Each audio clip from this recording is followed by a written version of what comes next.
مومن کی تو لرزتے لرزتے زندگی ختم ہو جائے. یہ خدا کی شان ہے کہ وہ ظاہر بھی ہے اور مخفی بھی، باطن بھی ہے. اس کا باطن ہونا اس کے بندوں پر ایک بہت بڑا احسان بھی ہے، اس لیے کہ وہ جب ہٹ جاتا ہے تو اس وقت کچھ تھوڑی سی زیادہ آزادی سی ملتی ہے، تھوڑا سا انسان ریلیکس ہو جاتا ہے. اور جہاں میں ریلیکس کہتا ہوں تو میرا مطلب ہے وہ لوگ جن کو نیکی کی زندگی بسر کرنے کی پوری عادت نہیں پڑتی، وہ بار بار کچھ آرام چاہتے ہیں، اور خدا کا باطن یا غائب ہونا ان کو وہ آرام مہیا کر دیتا ہے. لیکن ایسے مواقع جو خاص اہمیت کے مواقع ہیں، مثلا نماز کے لیے مسجد میں جانا یا گھر میں نماز پڑھنا یا اہم دینی مجالس میں شامل ہونا، ان مجالس پر خدا کے حاضر ہونے کا احساس بہت نمایاں ہو جاتا ہے. اور جب میں کہتا ہوں سبحان من یرانی کے مضمون کو پیش نظر رکھیں تو مراد یہ ہے کہ جب سجدہ گاہوں میں جائیں، جب خدا کی عبادت کے لیے کھڑے ہوں، جب خدا کے ذکر کی مجالس میں شامل ہوں، تو اس وقت کم سے کم ریلیکس نہ ہوا کریں.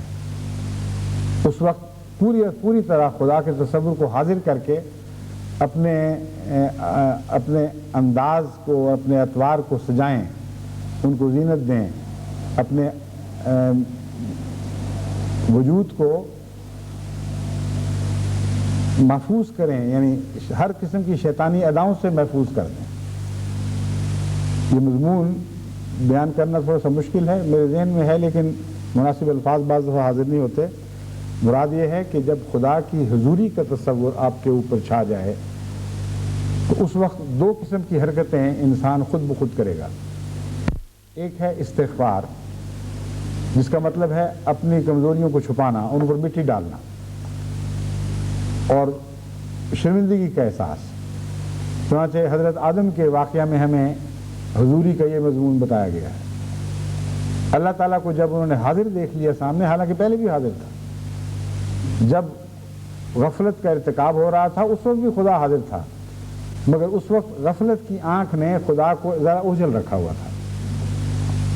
جب وہ غفلت کی آنکھ کھلی اور خدا کو قریب دیکھا تو پہلا رد عمل تھا کہ پتوں سے اپنے وجود کو ڈھانپنے لگے، یعنی اپنی کمزوریوں پر استغفار کے پردے ڈالے. تو ایک تو یہ رد عمل ہے کہ اپنے عیوب کو چھپانے کی کوشش کریں، اپنی کمزوریوں پر پردے ڈالیں، مگر استغفار کے پردے، ریا کے پردے نہیں. اور دوسرا اپنے آپ کو حسین بنائیں. یہ دو ہی چیزیں ہیں، نقائص کو چھپائیں اور اپنی خوبیوں کو چمکائیں اور اجالیں. بس خدا کے سامنے جب باتیں کریں تو ایسی باتیں کریں کہ خدا کو ان پر پیار آئے. ایسی باتیں کریں جب آپ دنیا میں باتیں کرتے ہیں اپنے دوستوں کے سامنے تو دوستوں کو بھی آپ پر پیار آتا ہے. بس دعا کا فن بہت ہی بڑا اور عظیم فن ہے. اس میں ایک یہ بات بھی داخل ہے کہ باتیں کرتے وقت خدا کا دل پچکارنے کی کوشش کریں، ایسی ادا بنائیں کہ خدا کو پسند آ جائے.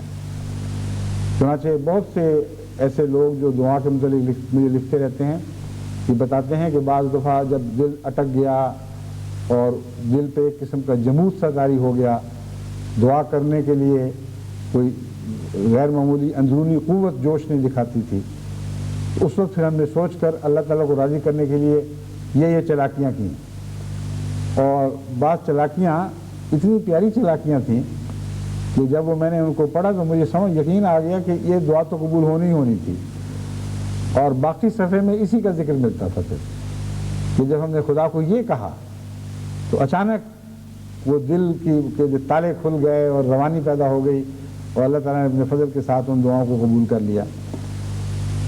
ابھی کل پرسوں کی بات ہے، امریکہ سے ہماری ایک بہن کا فون آیا تھا. انہوں نے بتایا کہ ایک موقع پر مجھے یہ فکر پیدا ہوئی اور ایسی تشویش تھی کہ اس کے نتیجے میں بے چین ہو کے میں نے جو دعا کی وہ اتنی جلدی مقبول ہوئی کہ میں حیران رہ گئی. بس دوسرا پہلو جو خدا کی حضوری کا ہے وہ یہ ہے، پہلا استغفار.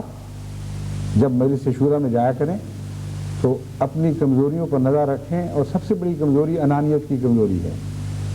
آپ کو بار بار نفس دھوکہ دے گا، آپ کو شوخی سکھائے گا، آپ کو اپنے کمزور کم عقل بھائی پر ہنسنا ہنسنے پر آمادہ کرے گا، تحقیر پر آمادہ کرے گا، غلط دلیل دینے والے کا مذاق اڑانے پر آمادہ کرے گا۔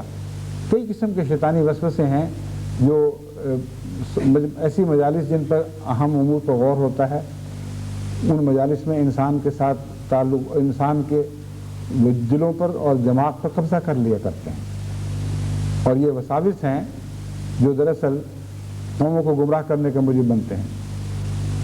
بس مجلس شورا میں ان وساوس سے اپنی حفاظت استغفار کے ذریعے کریں، ہر قسم کے نفسانی خیال کو اپنے دل سے نکال پھینکیں، اور پھر جب مشورہ دیں تو خدا تعالیٰ سے دعا کرتے ہوئے، اور ایسی دعا کرتے ہوئے جس سے آپ سمجھتے ہو کہ اللہ راضی ہو جائے گا، اللہ کو آپ پر پیار آ جائے گا۔ خدا سے رہنمائی حاصل کریں، اپنی چالاکیوں پر بنا نہ کریں، بس ایسی دعاؤں کے ساتھ جن دعاؤں میں ایک قسم کی کشش پیدا ہو جاتی ہے، جن دعاؤں کو خدا پیار سے دیکھے، خدا سے رہنمائی حاصل کریں، اور عرض کریں کہ یہ مشورہ تیری خاطر دینے کے لیے حاضر ہوئے ہیں، تمہاری ہماری عقلوں کو چمکا اور ہماری زبان میں طاقت پیدا فرما، ہم اپنی بات کو صحیح طریق پر سمجھانے کے اہل ہوں۔ اور یہ سب کچھ کرنے کے بعد پھر خالی ہاتھ ہو کر بیٹھ رہے ہیں کہ ہم نے جو کچھ کرنا تھا کر دیا ہے، اب ہماری بات چاہے قبول ہو یا نہ مقبول ہو، ہم اسی طرح سلسلہ کے فدائی ہیں، اسی طرح سمینا و اطانا کی روح کے ساتھ سلسلے کے ہر فیصلے کو قبول کریں گے، جس طرح یہ بات کرنے سے پہلے ہم کرتے تھے یا کرتے رہے ہیں۔ یہ وہ تین باتیں ہیں جو میرے نزدیک مجلس شورا میں برکت پیدا کرنے کے لیے اور روحانی طور پر مجالس شورا کو زندہ کرنے کے لیے ضروری ہیں۔ ہر مشورہ دینے والا استغفار کے ساتھ حاضر ہو، یعنی وضو کر لے۔ ہر مشورہ دینے والا اپنی نیکیوں کو چمکائے اور خدا کے حضور سجدہ ریز ہو اور زینت لے کر خدا کے حضور حاضر ہو۔ اور ہر مشورہ دینے والا جب کچھ مشورے دے بیٹھے تو پھر یہ عرض کرے کہ سپردم بتو مایا خیشرا تو دانی حساب کم و بیشرا، ہم نے مشورہ دے دیا، اب ماننے والے مانے یا نہ مانے، ہم راضی ہیں، ہم نے تو جو کچھ حاضر کرنا تھا کر دیا۔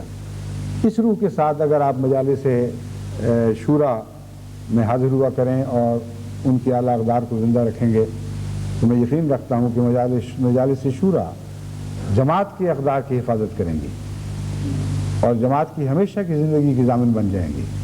اللہ تعالیٰ ہمیں اس کی توفیق عطا فرمائے۔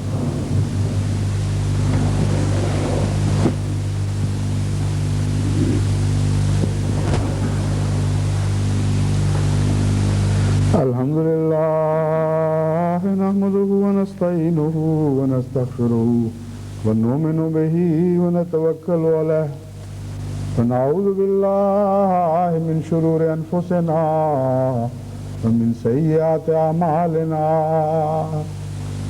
من يهده الله فلا مضل له ومن يضلل فلا هادي له ونشهد أن لا إله إلا الله وحده لا شريك له ونشهد أن محمدا عبده ورسوله عباد الله رحمكم الله إن الله يأمر بالعدل والإحسان وإيتاء ذي القربى وينهى عن الفحشاء والمنكر والبغي يعظكم لعلكم تذكرون اذكروا الله يذكركم وادعوه يستجب لكم ولذكر الله أكبر۔